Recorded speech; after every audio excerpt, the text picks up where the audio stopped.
After wrapping up season 1 of Transition Story, featuring 15 inspiring journeys of individuals who overcame challenges, followed their passion, and showcased incredible resilience, I'm thrilled to announce the launch of season 2 starting today. Before diving into the inspiring story of my next guest, I want to dedicate this episode reflecting on the key lessons and takeaways from season 1. I began this journey with Sandhya, who shared a powerful insight: the importance of reconnecting with your younger child, with your inner child, uncovering our core values and aligning them with an environment where we can truly thrive. It's for me, at least in the work that I do, I use a very well, it's a deceptively simple tactic. One is you can't go wrong discovering what your uncontaminated self was like. And what we call the uncontaminated self is the natural child, right? What were you like before the world told you who you were, as the famous quote goes? So look to your early childhood, before you were socialized and you knew what it was like to be a good girl or a competitive child or an excellent winner of many prizes. Where did your attention and energy and where did your playfulness naturally go? Because within play lies your greatest potential energy, right? Children can play endlessly, and that's all of that energy. Imagine if that were directed into something useful. So we find that play, and then we align it with certain values that we want to live by, right? And each of us, this is no one size fits all, but we all have values. And how do we define values? What you're willing to inconvenience yourself for. It's, or dare I say, the hill that we're willing to die on, right? That these things feel meaningful to me in this world, and sort them out and pick them very consciously. And finally, we anchor them as, how does this fit into the rest of my life as well? You can't be a scientist in isolation to the entire academic career or the academic pathway. You will be required to publish papers, you might be required to teach, or so understand what environments you thrive in, understand what that will mean in terms of a life, in terms of how much time you want to give, and what other sides of your personality also need expression. If you are that person that needs to get away to the mountains, once a year or twice a year or whatever it is, you may not be able to do it at the start of your career, but knowing that this is important to you, you will start to find time for it sooner rather than later. You'll be doing like your weekend trips, and maybe not the 1 month, but it has to come in the here and now, there is no mythical future that we're going to build our life. So our career is very much a part of our lives. So 1, go to your child self. 2, anchor in values and what feels important and meaningful to you. And 3, define the kind of life that your future self, your thriving self, will want to live. Next up, I had the privilege of speaking with my dear friend Subhash Gupta, who has taken the entrepreneurial leap. He shares his valuable insights in identifying the right time to embark on an entrepreneurial journey after gaining diverse experience in a corporate career. But if you want to do it, like I said, no plan B. Come up with a plan, come up with the idea. And I think 35 to 40 is the right age, in my opinion, is the right age, because you have a real good experience. You understand what are the different role needs, what is the product role, what is the tech role, what is the operations, what is the business, what is the growth, right? You would have created enough wealth to secure future and created some runway for yourself, right? Do some calculations like create your own personal runway, how much time you have which you can survive without a salary, right? And then you think about getting assembling the right team, right co-founders. Finding co-founder is extremely important. The next step in this journey was an inspiring conversation with Bill, a seasoned sales engineering leader who shared invaluable guidance on building a successful career as a solution consultant. It wasn't purposeful or planful for me to get there. Look, I would say I think when I think about hiring an SE, there are really 3 things that I look at. 1, what does this person know about the industry? And 1, what expertise do they bring? And if I look at my career, 90% of the companies that I worked for dealt with the IT industry, and that was my background. Right. And so I came in, with like 10 years of IT experience when I dropped into my first SE role. Hugely helpful. Right. So developing a couple of years worth of experience in whatever industry you're going to be an SE in or sell in, like it's huge. And I don't know how you can be an effective SE without doing that, because you can kind of learn about IT reading about it, but unless you've actually lived it, it's hard to make a connection with the people that you're selling to. So that's one, is like, get some industry experience. And I think like I pull from people that have been in support organizations, people that have been customer facing consultants, people that have been in customer success, or people that have actually been in role. Like at Mesmo, I would hire somebody who was a site reliability engineer, or somebody who was in DevOps or things like that. Like that's, because I know you're going to bring an industry perspective with you. That's one thing. The second thing is like, take sales seriously as a discipline, and learn how to communicate and learn how to sell and learn what that means. The art of presenting, the art of communication, all of that really important, because I would tell you, like, nobody taught me that stuff when I was an SE, and my first year was brutal, because what I learned very quickly is that all of the things that I instinctively wanted to do in a demo were wrong. Like I had to fight all of my instincts and relearn a bunch of things. So that's the second thing. And then the third thing was, I look for somebody who has the capacity to develop a deep expertise in whatever product I'm selling, right? So that's the other thing. Next up, I explored diverse industries and had the privilege of sitting down with Meghna, a third-generation entrepreneur. She played a very pivotal role in scaling her business, and she shared her perspective on entering the eyewear business and the importance of focusing on optometry as a foundation of success. Eyewear in particular, I would say, like any retail industry, one, if they're setting up a clinic, focus on the optometry side. It should not be something that is loosely set up, but an optometrist has to come from a quality educational institute, something that has been established and recognized by the government of India. So if you're investing in a clinic, ensure you have the right equipment and the right optometrist with you. If you are investing in products and you are attracted to brands, then steer clear of discounts unless it is no longer serviceable or out of warranty. Because everyone is attracted to discounts, but it really kills the market, and we are already in a heavily concentrated market. And I've seen certain brands and how their quality has deteriorated over a period of time only because of competition. So they're trying to keep up, make cheap, and then the quality of the product also goes down. It's quite sad. You should have an appetite to deal with competition. Whatever hiccups come your way, it's like running a business, right? So instead of getting upset or sad or demotivated if something goes wrong, just think of it as a game. So you're in the game now, and let's say you're playing Monopoly and you've made a move, and let's say the move has landed you in jail, for example. What do? You just have to wait it out and probably see how you can get out of jail, right? Next. So think of it as Monopoly, think of it as a game, and don't lose sight of the customer. I think the customer is very important, and just stay true to your values, your principles. You would have set a foundation and said, I will not deviate from here. I've seen people selling fakes, for example, and they would be selling it at the price of the original. Now, these are things that don't really take anybody far. You can make a quick buck out of it, but you can't really take your business too far, right? So build trust, set your foundation right, set your principles and your value right, and then make the rest a nice canvas on which you can. Next up, I spoke with Chris White, who transitioned from a corporate career to become an author and then launching his own training business. He shared valuable advice on taking the leap into entrepreneurship and offering insights into crafting a powerful success strategy. So I have two thoughts. One that is much more, I guess, conceptual or just fundamental, and the other maybe a little bit more tactical.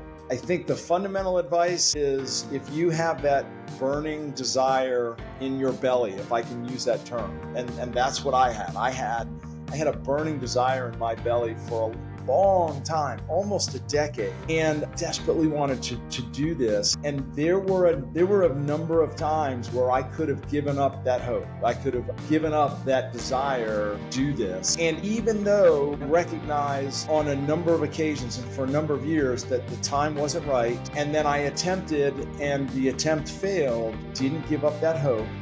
And in hindsight, and Pamela, you alluded to this, in hindsight, I recognize that every failure, every success, every stop along that journey was an important step in the process. I realize that I've achieved what I've achieved because of each and every lesson that has been learned along the way, the good ones and the difficult ones. on. So that's my first piece of advice: is don't give up the hope, and be patient with yourself, be patient with the process.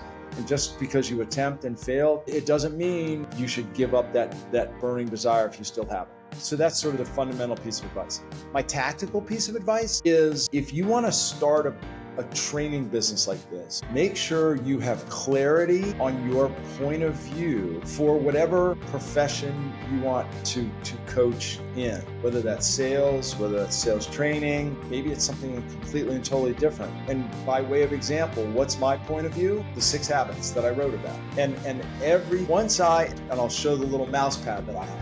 This is the little framework that I created. Once I created a framework and I had a foundation, I had a very finite point of view about this profession, everything else that I have built around that, the book, the training, the workshops, etc., that's the foundation, that's the core. And I think it's absolutely critical for us to have absolute clarity on our point of view. In my conversation with Manish, who runs an adventure travel business, I was intrigued by his perspective. He highlighted that while passion is essential, resilience plays an even more critical role in achieving success. He also stressed that the vastness of the travel industry can make you lost, advising that one should identify their niche and specialize to truly stand out. That's exactly what he did in his business. Travel per se is it's infinite, I'm mostly focused into experience and adventure travel part of it. There's leisure travel, there's solo traveling, there's now people are planning to travel to moon as well, know. So travel is something, and it's not something new. It's very ancient. Yes. Monks before used to travel from places to places. So it's more of an experience where there's a calling, and it's an intrinsic calling. So travel is all the way from booking flight tickets and cab for someone, to operating the entire event for someone, to guiding for a trail or trek. Yeah. So it's very vast, and someone who is really wanting to come into industry and follow their passion and drive it through. So passion is I will say it's not for long. Perseverance is. So one has to not only be passionate about it. Passion will surely take you to some point, but patience and working on to it, bettering from what you are doing now, continuous improvement will take you to the next level. In my next conversation, it was Anshuman Tiwari, a very well-known creator on LinkedIn. He shared an invaluable message for aspiring creators. First, focus on gaining life experience. Then seek out stories.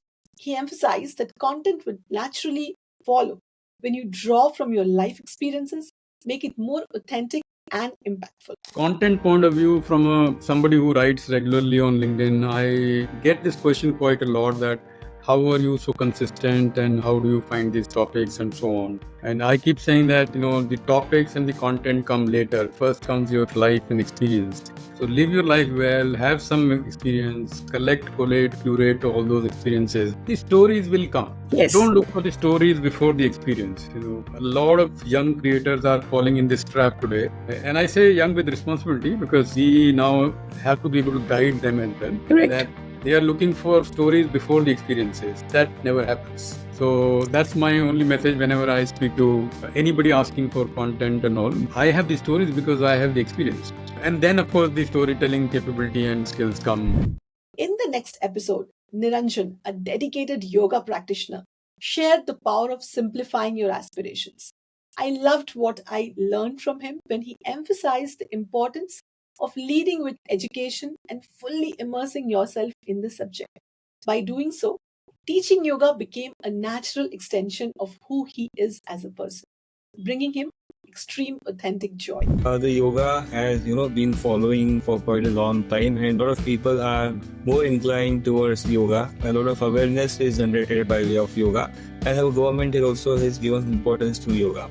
So whenever a teacher or a person wants to pursue a career as a yoga, and not just his career, wants to teach yoga, practice yoga, lift yoga, analyze the yoga, I must say they would gain proper knowledge first, because it is not just an exercise, it is a way of life, it is treating a particular disease. Just like a doctor, you go to a doctor to treat any kind of ailment, so you come to a yoga teacher to have lifetime diseases to be treated, mental stress to be taken care, anxieties to be taken care, blood pressure to be taken care. So it is a way of life, or it is a doctor's a profession, I must say. So gain whatever knowledge you can. There are many avenues where you can have a proper knowledge about yoga, to get a formal education in yoga, and then you start teaching. The journey of discovering new stories brought me to Dubai, where I had the distinct honor of hosting Patrick.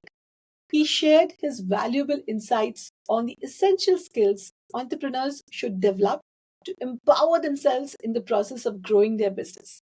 First of all, people in their 30s, let's characterize them by two personalities: hard skills or soft skills. Some people are hard skills driven that lack soft skills, and some people are soft skills driven that lack hard skills. There should be a balance between both. Marrying both of them. If you want to be, because the question is to be an entrepreneur. So if you decide to move to a level of entrepreneurship, nobody's gonna tell you he's a horrible CEO or leader because he knows technically very well and he's great with people. And nobody's gonna tell you it's bad, he's so technical but he has so many friends. So I think the idea is it's important your hard skills and soft skills have a good balance. Yes. And I think most of the people in their 30s, they move to a entrepreneurship role where one of them is lacking. And that is very scary. They should not move it with that imbalance. So build your other side, whether it's soft or hard, before you move to entrepreneurship skills. Wow, that is an excellent advice. After exploring subjects like entrepreneurship, yoga, adventure travel, and content creation, I became intrigued by social entrepreneurship sector. If I have to think about social entrepreneurship, if I have to turn this concern into a meaningful enterprise, what advice would you give me or anybody like me who is trying to solve a social problem with a business mindset? So I think the first step is sort of to understand the problem and then define the problem. So, if it's children walking barefoot to school, it's sort of to also understand the community that they're coming. Is it, what is the socioeconomic breakup? Are the mothers working? Try to understand what the problem or where the problem lies and then sort of try and define the problem statement and then go from there. And I think it's very important in today's world to sort of see how you can have your social impact balanced with business goals, business sense. It's important to be financially sustainable because you cannot depend on funding of your friend circle or your family to continuously fund footwear for say a certain community. And then these children grow and you're going to keep track of these kids because they're in the community that you are living in. And so you need to have something that is long term. You need to figure out how you build financial sustainability into this. In the next episode, I had the privilege of speaking with a renowned angel investor in India, an entrepreneur from the 90s with vast experience in mentoring startup founders. He shared his valuable insights on alternative investments and how angel investing could emerge as a preferred investment class for many individuals. Angel investing still remains a very popular choice, but not many people know how to do it. For those with substantial capital, what are the most important pragmatic and empirical approach to exploring this investment idea? What would be your 2-3 pieces of suggestion as we wrap up this conversation? See, angel investment is a very good asset class, especially for people who can wait for, let's say, 7 to 12 years for their investment to mature. It's like planting a seed and watering it on a regular basis. You don't need to water, somebody else could water it for you. What happens is, most important thing is, it is not something like a stock market investment where you sort of can exit anytime. It's a very, very liquid investment. So if you have an appetite to look at how your money can grow, let's say 20 times or 50 times or even 100 times, and you're willing to wait and take bets on a number of companies, then what happens is a few of them will give you this return. So it has to be a portfolio approach. If you invest in 10 companies, you can expect 2 of them to do well. One of them could do maybe very well, but 6 or 7 of them will either die or they would just not return anything to you. They'll just return your capital. some of them would just be write-offs. It's very important to understand and follow the right type of people when you want to do these investments. If you follow the right people, then what happens is you don't have to do much effort. They do a lot of heavy lifting. You just write checks and you just keep tracking and following up, and you just see that at the end of 5 years or 6 years, you made a substantial return to your asset class, to the money that you have put in, along with holding some other assets in the form of shares, in equity, which could go much bigger because some of these companies could go IPO and things like that. So if you enter at a valuation of, let's say, 10 crores and the IPO happens at 27,000 crores, you can understand the type of money that you would. Krishnan was my next guest, and he imparted a valuable lesson: how to unpack your passion and delve into the details to truly understand your core drivers. This self-awareness, he explained, is key to scaling new heights in any pursuit. Now, Krishnan, as we really progress this conversation, I feel you embody this idea that entrepreneurs are not born in business families; they are made.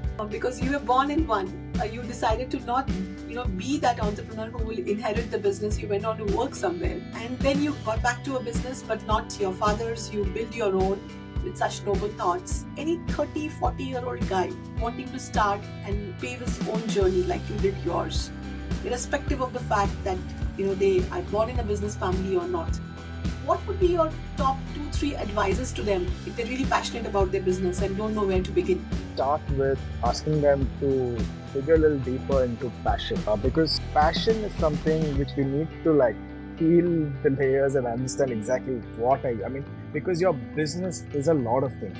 It's a vehicle for you to get success, a vehicle for you to get recognition. Now all that feeds into yourself. It's also a vehicle to uplift or create impact. Even by creating a product, we're creating a certain impact.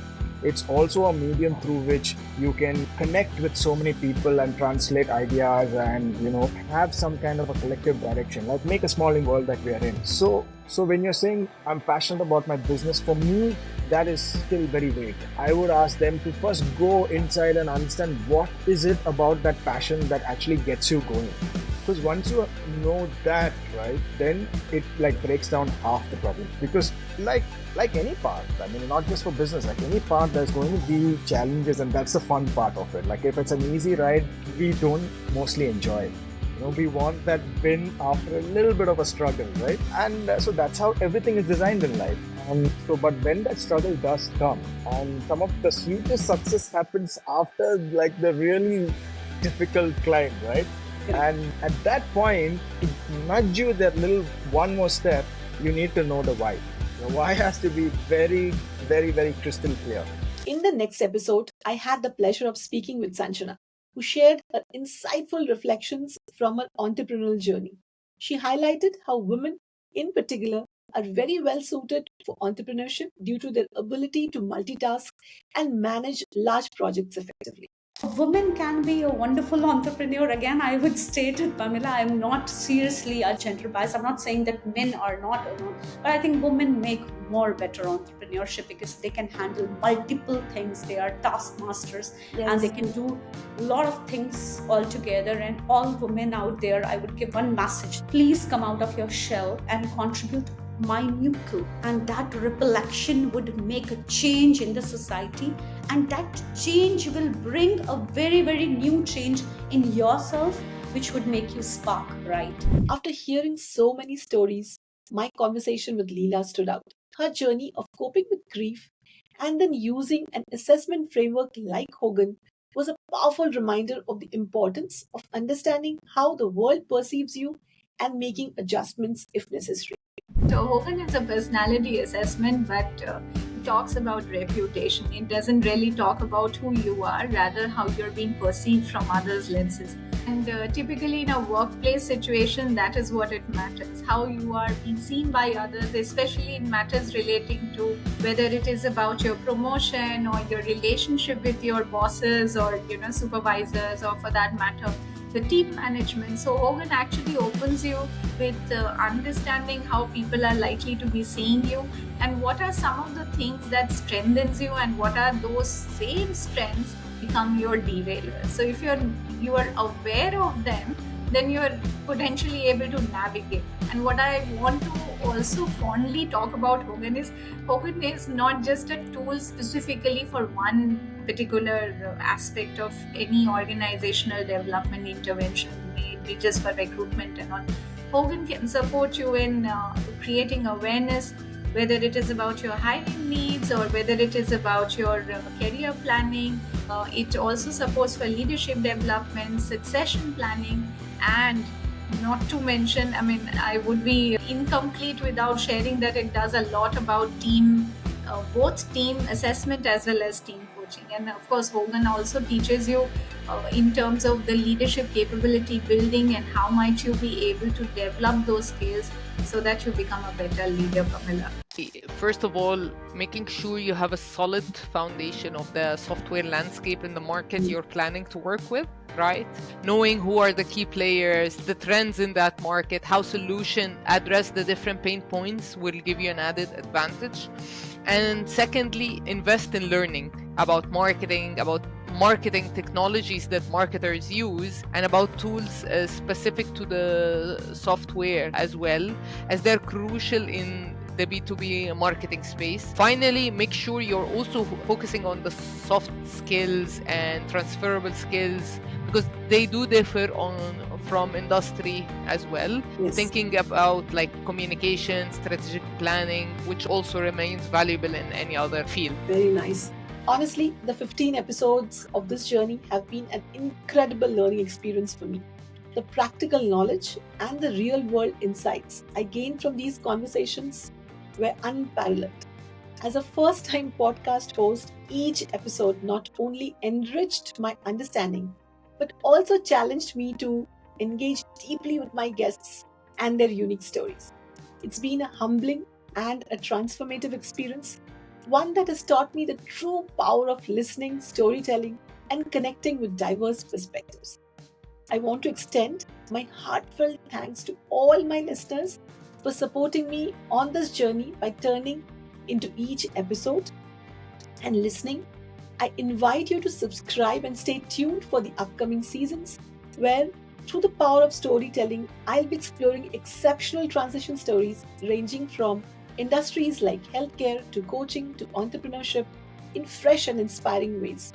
I'm excited to continue this journey with you, learning from the lives and stories of people like you.